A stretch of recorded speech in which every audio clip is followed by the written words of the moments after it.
Hey guys, welcome back to Indie Constellation. This video we are going to discuss the 10 best rulers of India. Number 10. Harshavardhana. Harshavardhana was an emperor who ruled northern parts of India. He was a member of Vardhana dynasty.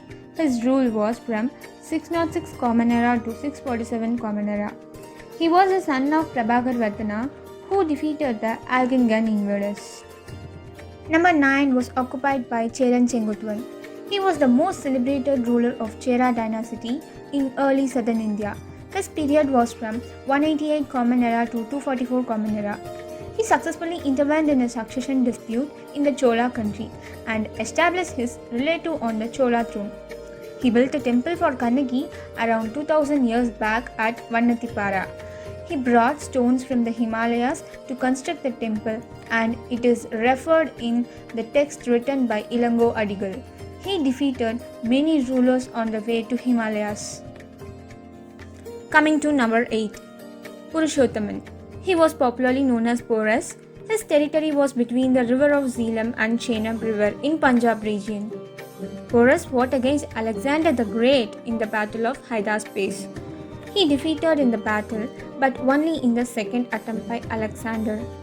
Even though he lost the battle, he destroyed a huge part of Alexander's army, which prevented Alexander advancing into India at high potential speed. The seventh position was occupied by Shri Krishna Devaraya. He was an emperor of the Vijayanagara Empire who reigned from 1509 to 1529.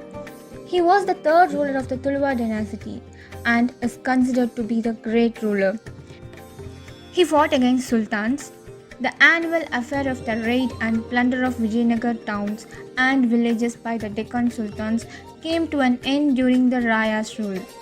In 1509, Krishnadevaraya's armies clashed with Sultan Shamsuddin Jafar Khan of Bijapur at Divani, and the Sultan Mahmud was severely injured and defeated. His period is known as Golden Age of Kannada literature. Many Telugu, Kannada, Sanskrit and Tamil poets were written during this period. Next comes Prithviraj Jahan. Prithviraj Jahan or Rai Pitora was a king from Chahamana, that is Chahana dynasty. He also repulsed the early invasions by Muhammad of Ghori, a ruler of the Islamic Ghurid dynasty. He was defeated by Ghori but only after several attempts. Ghori lighted fire in the tail of elephant in Jahan's army, so the elephant turned and destroyed its own army as soon as Ghori defeated Prithviraj. His period was from 1178 Common Era to 1192 Common Era. Number 5. Rajendra Chola. Arulmozhivarman was the born name of Rajendra Chola. During his reign, the text of the Tamil poets Appar, Sambandar, Sundarar were collected and edited into one compilation called Tirumurai. He was a Chola emperor, chiefly remembered for reinstantiating the Chola power and ensuring its supremacy in southern India. His kingdom acquired the Lakshadweep and Maldives Islands, Sri Lanka, and in India up to Kalinga. He built the famous Bragadishwara temple at the Chola capital, Tanjavur. The election process was introduced during his period. He built strong navy and set trade routes in Malaccan Straits. Number 4. Shivaji Bose. He was a member of Bhosle Maratha clan and later built an independent Maratha kingdom. Shivaji established a competent and progressive civil rule with well-structured administrative organizations. He revived ancient Hindu political traditions, court conventions, and promoted the usage of Marathi language and Sanskrit. He was engaged on fighting with Mughal Empire, Sultanate of Golconda, Sultanate of Bijapur, as well as European colonial powers. He was a great warrior and a brave ruler. He was first to introduce guerrilla warfare among Indian rulers. Number 3 comes Rajendra Chola. Rajendra Chola was 10th ruler in medieval Chola dynasty and his period was between 1010 to 1044 Common Era. He ruled several parts of India like present-day Tamil Nadu, Andhra Pradesh, Kerala, Karnataka, Telangana, Chhattisgarh, Orissa, West Bengal, Bihar, Lakshadweep, Andaman and Nicobar Islands. He was the first Indian king who captured foreign lands. He was a maritime warrior.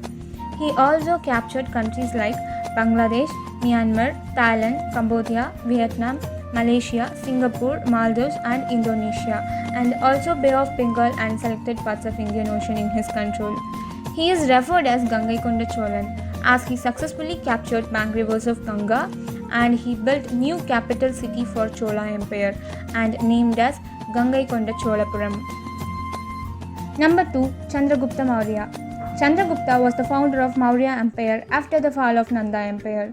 He was taught and counseled by the philosopher Chanakya.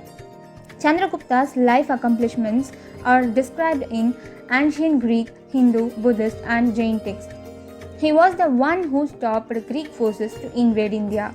After the death of Alexander, his general Seleucus tried to capture India, but he was defeated by Chandragupta Maurya.